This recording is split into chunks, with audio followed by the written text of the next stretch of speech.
ஆசை எல்லாம் நான் காண்டு ஆசைதான் உறங்கும் போதும் ஒலிக்கும் அடிமுன் கொலுசின் ஓசைதான் நீ வீசும் பார்வை இல்லை நெருப்பாட்சி நெஞ்சம்தான் வலியின் கொடுமை மொழிய அடி தமிழ் வார்த்தை கொஞ்சம்தான் இன்றேதான் பெண்ணே உன் முழு பார்வை நான் கண்டேன்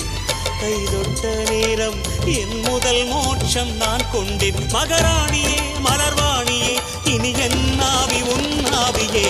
என்ன அழகு எத்தனை அழகு கோடி மலர் கொட்டிய அழகு இன்றெந்தல் கை சேர்ந்ததே சின்ன அழகு சித்திர அழகு சிறு நெஞ்சை கொத்திய அழகு இன்றெந்தல் தோள்